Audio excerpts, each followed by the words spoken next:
Hello students, class शुरू करते हैं आज की। इससे पिछली क्लास में हमने पढ़ा था प्रकाश का परावर्तन, और प्रकाश के परावर्तन में हम स्टडी कर चुके हैं कि गोलीय दर्पणों से संबंधित कुछ इंपॉर्टेंट या महत्वपूर्ण परिभाषाएं। जैसे हमने पढ़ा था उसमें गोलीय दर्पण का फोकस क्या होता है, वक्रता केंद्र क्या होता है, गोलीय दर्पण की वक्रता त्रिज्या, फोकस दूरी, ध्रुव, द्वारक, इन मुख्य अक्ष, इन सभी चीजों के बारे में हम पहले अध्ययन कर चुके हैं। अब क्लास यहाँ से आगे की उससे आगे जो आज की क्लास है वहां से आगे शुरू होती है। तो आज की क्लास में हम शुरू करते हैं।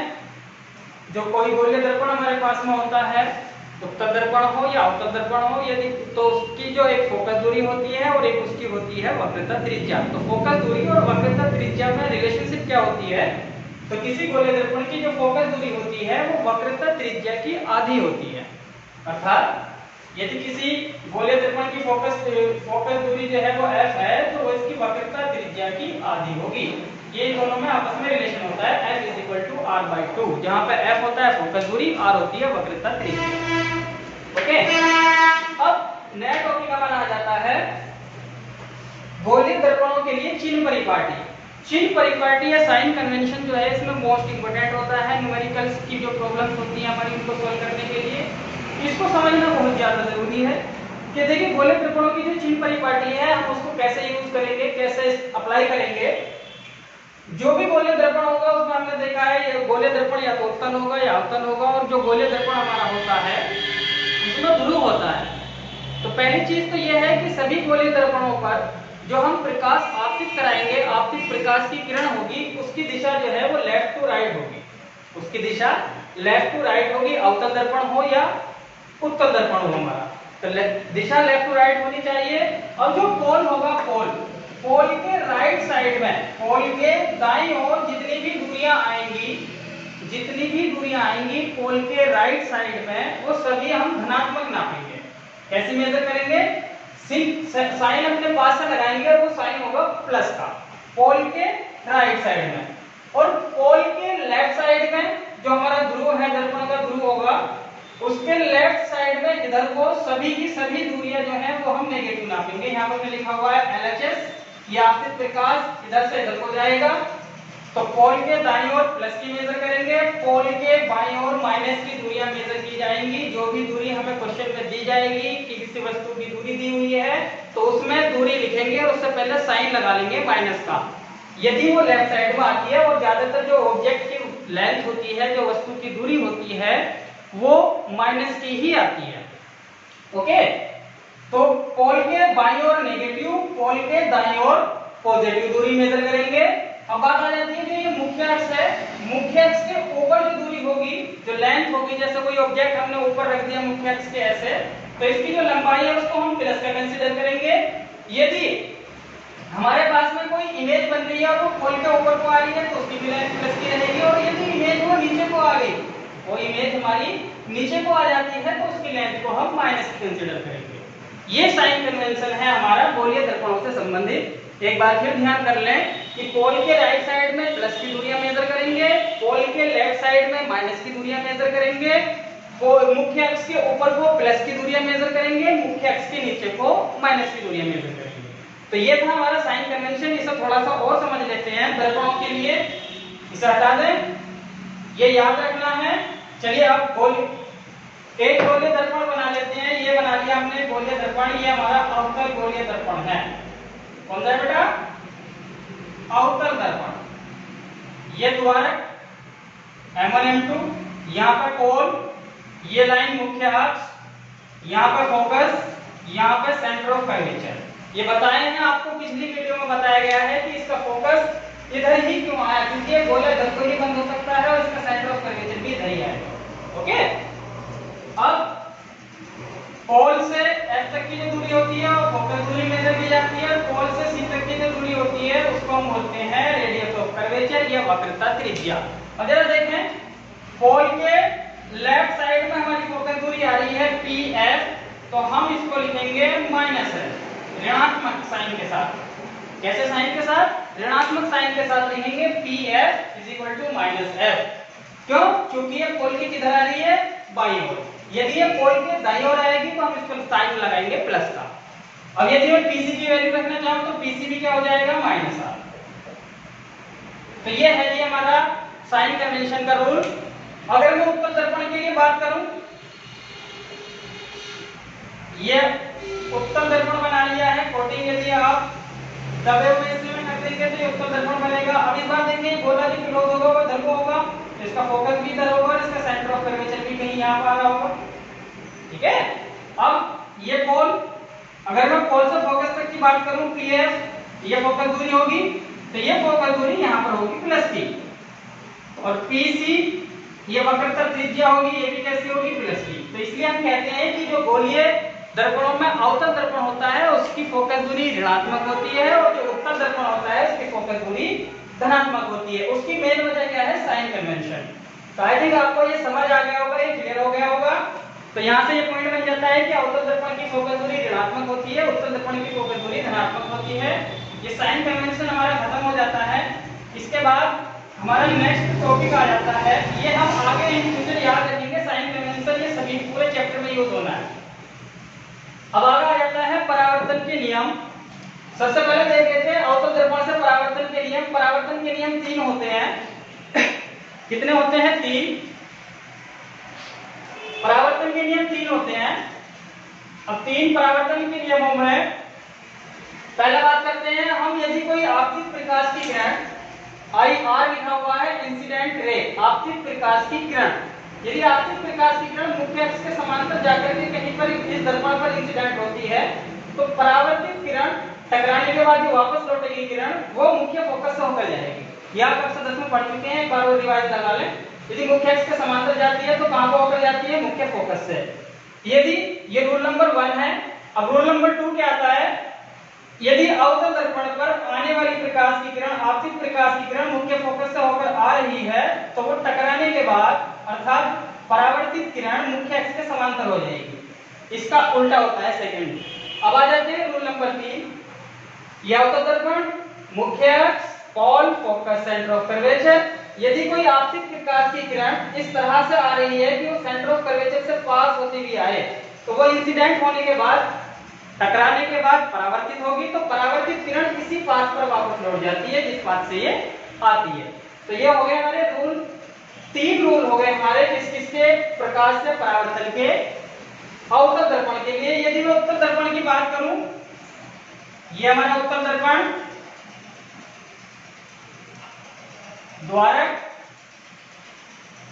फोकस, सेंटर ऑफ कर्वेचर, ये तीनों ही रूल उत्तल दर्पण के लिए भी इसी तरह से होंगे। यदि कोई प्रकाश की किरण मुख्य अक्ष के समांतर आती है, ये मुख्य अक्ष के समांतर आई, तो परावर्तित किरण इस तरह से मुड़ेगी कि वो पीछे बढ़ने पर कहां पर चली जाए, उसके फोकस से जा मिले। ये हो गया उत्तल दर्पण के लिए पहला नियम, ये वाला। उसके बाद सेकंड,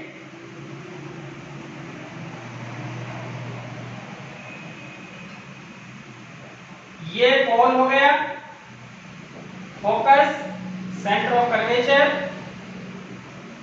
यदि कोई प्रकाश की किरण इस तरह से आपतित होती है कि उसके फोकस की ओर को जा रही हो, ऐसे, तो ये टकराने के बाद में जो परावर्तित होगी वो मुख्य अक्ष के समांतर हो जाती है। रूल नंबर 3 और फाइनल आ गया,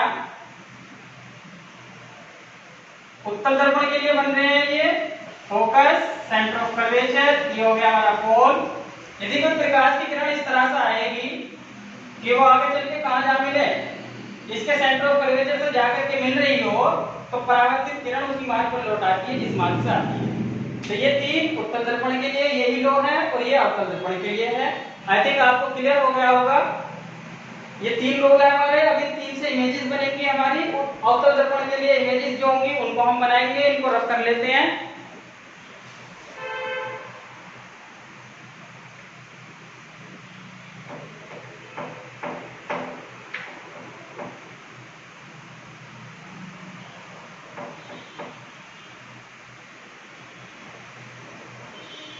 एक मिनट, जरा कैमरा चेक कर लेते हैं चल भी रहा है या नहीं।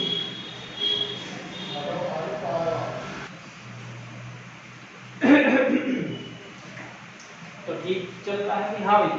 तो अब हमारा आ जाता है अवतल दर्पण से प्रतिबिंब किस प्रकार से बनते हैं, अब हम ये सीखेंगे। तो पहली कंडीशन हमने यहाँ पर पूरा डायग्राम ड्रॉ कर लिए हैं। तो पहली कंडीशन देख लेते हैं, जब वस्तु अनंत पर रखी जाती है, वस्तु बहुत दूर रखी हुई है और जो दूर रखी हुई वस्तु होती है उससे आने वाली प्रकाश की किरणों को हम समांतर पैरेलल अक्ष, इसके जो हमारी मुख्य अक्ष है उसके पैरेलल या समांतर ही मान करके चलते हैं। तो हमने भी जब वस्तु अनंत पर रखी हुई है तो वहां से दो किरणें ली, एक ये आई मुख्य फोकस से होकर जाएगी, एक दूसरी ये वाली मुख्य फोकस से होकर जाएगी। दोनों ने कहां पर कट किया, फोकस पर कट किया है यहाँ पर। तो यहाँ जिस बिंदु पर कट किया है उसी बिंदु को मुख्य अक्ष से मिला देते हैं तो हमारी इमेज प्राप्त हो जाती है। तो वस्तु हमने नहीं दिखाई है, कहीं दूर रखी हुई है अनंत पर, वहां से जो प्रकाश की किरणें आ रही हैं वो दो किरणें ली जो दोनों मुख्य अक्ष के समांतर थी। परावर्तन के पश्चात ये वाली परावर्तन के पश्चात ये जा रही और इसका परावर्तन के पश्चात किरण ये जा रही है। दोनों ने जिस बिंदु पर कट किया उसको मुख्य अक्ष से मिलाएंगे तो ये मुख्य अक्ष के ऊपर ही बैठ रहा है।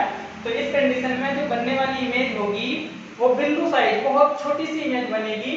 बिंदु साइज मुख्य फोकस पर बनेगी, उल्टी बनेगी और रियल बनेगी। अगर ये एक्चुअल में परावर्तित किरणें काट देती हैं एक दूसरे को तो इमेज हमारी वास्तविक बनती है अर्थात रियल बनती है। और यदि एक्चुअल में नहीं काटती है, पीछे मिलाने पर काटती है आभासी रूप में, तो हमारी इमेज बनती है आभासी। ओके, तो पहले केस में अनंत पर रखा था, उसका रे डायग्राम ये है, समझ लिया है हमने। ये केवल समझने के लिए है आपके लिए, जिससे कि आपको पिछला पढ़ा हुआ रिकॉल हो जाए। ये आपके सिलेबस से हटा दिया गया है, इसलिए इनको थोड़ा सा तेजी के साथ समझाया जा रहा है। ओके, चलिए अब आगे चलें। इस सत्र में ये नहीं आने वाला है एग्जाम में, लेकिन फिर भी हमने सीखना है। तो अब आगे चलते हैं। ये ऑब्जेक्ट है हमारा ए बी, इसको हमने यहाँ पे सेंटर ऑफ कर्वेचर से पहले रखा हुआ है। एक प्रकाश की किरण मुख्य अक्ष के समांतर जा रही है, टकराने के पश्चात ये आ गई। दूसरी प्रकाश की किरण को ऐसा माना गया है कि वो मुख्य फोकस से होकर जाती हुई आपतित होती है, तो परावर्तित किरण जो है मुख्य अक्ष के समांतर हो गई ये वाली। इन दोनों ने परावर्तित किरणों ने जहाँ पर भी एक दूसरे को कट किया है, ये बिंदु यहाँ पर कट किया है, इसको मुख्य अक्ष से मिलाएंगे तो हमें इमेज प्राप्त हो जाएगी। तो जो ऑब्जेक्ट था हमारा ए बी, उसकी इमेज हमें मिली ए डैश बी डैश। ओके, कहाँ पे मिली है, सी और एफ के बीच में मिली है। जब वस्तु को सी और अनंत के बीच में रखा जाएगा तो इमेज मिलेगी हमको एफ और सी के बीच में। ये आपको नोट्स में लिखाया गया है, वहां पे एक टेबल सी बनाई गई है, डायग्राम यहाँ पे दिखाए जा रहे हैं। ये बन गई ए डैश बी डैश। कैसी बनी है, रियल बनी है, एक्चुअल में काटा है तो रियल है। ऑब्जेक्ट ऊपर को रखा था, इमेज नीचे को आई है तो इन्वर्टेड उल्टी बनी है। वास्तविक बनी है, एक्चुअल में काटा हुआ है। तो वास्तविक उल्टी, वस्तु से छोटी, सी और एफ के बीच में। देखिए वस्तु इतनी बड़ी है, इमेज छोटी बनी है। अब तीसरी कंडीशन आ जाती है, जब ऑब्जेक्ट को हमने कहां पर रख दिया है, सेंटर ऑफ कर्वेचर पर। ऑब्जेक्ट को हमने कहां पर रख दिया है, सेंटर ऑफ कर्वेचर पर। ये सेंटर ऑफ कर्वेचर, ये वक्रता केंद्र है। ऑब्जेक्ट को रखा, ए बी ऑब्जेक्ट को, प्रकाश की किरण एक गई, मुख्य फोकस से होकर चली गई है, दूसरी आई फोकस होती हुई यहाँ पर आपतित हुई दर्पण पर और मुख्य अक्ष के समांतर हो गई। इन दोनों ने एक दूसरे को इस पॉइंट पर कट किया, इस पॉइंट को मुख्य अक्ष से मिला दिया तो हमें इमेज प्राप्त हो जाएगी। तो ऑब्जेक्ट जो हमारा था ए बी, उसकी इमेज क्या मिली, ए डैश बी डैश। कहां पर मिली, सेंटर ऑफ कर्वेचर पर ही मिली, वास्तविक, उल्टी और वस्तु के समान। नेक्स्ट पॉइंट, कंडीशन नंबर 4 देखते हैं। सिचुएशन नंबर 4 में क्या हो रहा है कि जब ऑब्जेक्ट को आप सी और एफ के बीच में रख दिए हैं, ये रहा ऑब्जेक्ट हमारा, तो मुख्य अक्ष के समांतर एक किरण मानी तो वो टकराने के बाद फोकस होकर चली गई। दूसरी किरण लेकर के चलेंगे कि वो फोकस से होकर आपतित हो रही है तो परावर्तित किरण मुख्य अक्ष के समांतर हो गई।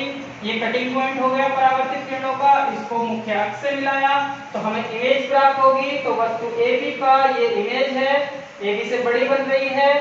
कैसी बन रही है, वास्तविक बन रही है, उल्टी बन रही है और वस्तु से बड़ी बन रही है। कहां पे बन रही है, सी और अनंत के बीच में। ओके, अब आ जाते हैं कंडीशन नंबर 5। यहाँ पे क्या है कि अब आपने ऑब्जेक्ट को उठा करके रख दिया है मुख्य फोकस पर। ये रख दिया है कि ऑब्जेक्ट हमारा मुख्य फोकस पर ए बी, ये ऑब्जेक्ट हमारा मुख्य फोकस पर रखा गया है। एक प्रकाश की किरण मुख्य अक्ष के समांतर आपतित होती है, टकराने के बाद फोकस से होकर चली गई। दूसरी प्रकाश की किरण इसके वक्रता केंद्र से होकर जा रही थी तो इसी पार्ट पर वापस लौट आई। ये दोनों किरणें अभी कहीं नहीं काट रही हैं, लेकिन हो सकता है कि आगे चलकर ये कहीं पर काटे। तो इसको मान लिया जाता है कि ये अनंत पर जाकर के काटेंगी। तो जब वस्तु ए बी को मुख्य फोकस पर रखा जाता है तो परावर्तित किरणें अनंत पर जाकर के ही एक दूसरे को मीट कर जाती हैं, मिल जाती हैं, तो इस कंडीशन में जो बनने वाला प्रतिबिंब होगा वो अनंत पर बनेगा। इमेज कैसी बनेगी, जो प्रतिबिंब है वो कैसा बनेगा, वो उल्टा बनेगा, मुख्य अक्ष के नीचे आ रहा है, वस्तु से बहुत ज्यादा बड़ा बनेगा, अनंत पर बनेगा और वास्तविक बनेगा। तो ये जो पांच कंडीशंस थी हमारी अवतल दर्पण के लिए, वो यहाँ पर आपको बता दी गई हैं। इसकी एक कंडीशन हो जाती है 6, वो अकेली ऐसी कंडीशन है जिसमें अवतल दर्पण आभासी प्रतिबिंब बनाता है, वो अकेली ऐसी कंडीशन है। चलिए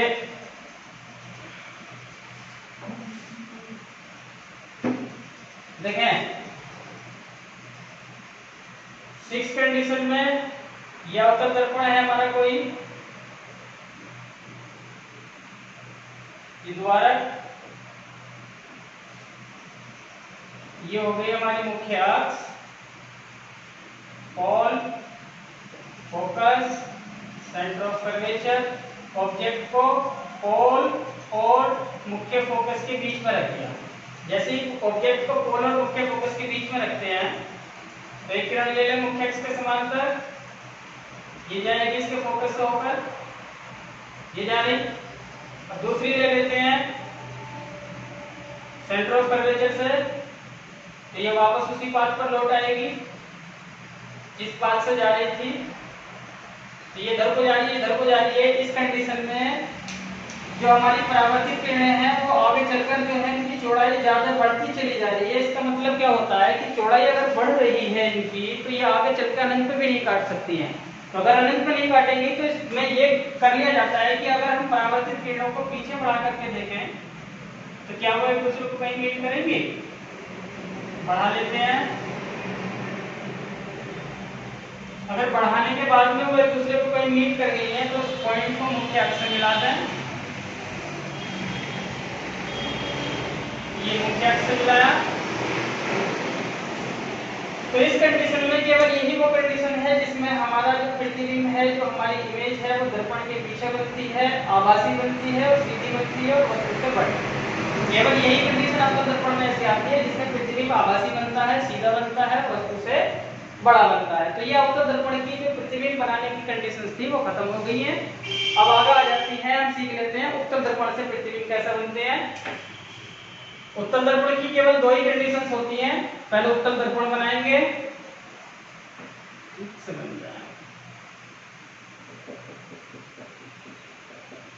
ये द्वारक M1 M2, मुख्य अक्ष, pole, focus, centre of curvature. Object को चूंकि परावर्तक तल ये है तो ऑब्जेक्ट इधर ही होगा, पहले में अनंत पर मानेंगे, अनंत से जो ऑब्जेक्ट है वहां से आने वाली प्रकाश की जो किरणें होती हैं वो समांतर आएंगी। अभी अंदर को तो जाने की नहीं है, ये वापस रिफ्लेक्शन इनका इधर को होगा, तो इस प्रकार से होगा कि ये कहां से जाएंगी, फोकस से पीछे जाकर फोकस पर मिल रही होंगी तो इधर को रिफ्लेक्ट हो जाएगी, ये पीछे जाकर फोकस से मिलेगी तो ये इधर को रिफ्लेक्ट हो जाएगी। ठीक है, तो इस कंडीशन में हम देखते हैं कि अगर किसी उत्तल दर्पण के सामने अनंत पर कोई वस्तु रख दी तो उसका प्रतिबिंब कहां बन रहा है, वही फोकस पर बन रहा है, क्योंकि परावर्तित किरणें ये तो है। देखिए एक्चुअल में कहीं नहीं काटेंगे, एक्चुअल में जो परावर्तित किरण है वो एक इधर जा रही है, एक इधर जा रही है, फिर तो कभी नहीं कट करेंगी। तो इनको पीछे बढ़ाने पर देख रहे हैं तो फोकस पर प्रतिबिंब बन रहा है, तो बनने वाला प्रतिबिंब होगा हमारा सीधा आभासी मुख्य फोकस पर, और वह कैसा बनेगा, बिंदु साइज। ओके, अब सेकंड कंडीशन ये आती है कि यहाँ पर जो पोल है जो अनंत है इसके बीच में कहीं पर भी आप रख दें वस्तु को, कहीं पर भी रख दें तो प्रतिबिंब जो है आभासी बनेगा, वस्तु से छोटा बनेगा और पोल और फोकस के बीच बनता रहेगा। सपोज करें आपने यहाँ पर रख दी ऑब्जेक्ट ए बी, पैरेलल आई मुख्य अक्ष के, पोल है हमारा, तो किस तरह से बैंड होगी, इस तरह से बैंड होगी कि पीछे जाके कहां किससे मिले, जाके मुख्य फोकस से, तो इतनी बैंड हो जाएगी। ओके, अब कोई दूसरी प्रकाश की किरण इस प्रकार से भेजें कि वो कहां पर जा रही हो, वो जा रही हो इसके सेंटर ऑफ कर्वेचर पर, कि आगे बढ़ने पर किससे जाकर मिल रही हो, सेंटर ऑफ कर्वेचर पर। ये मिल रही है। तो इसी बात पर वापस लौट आएगी।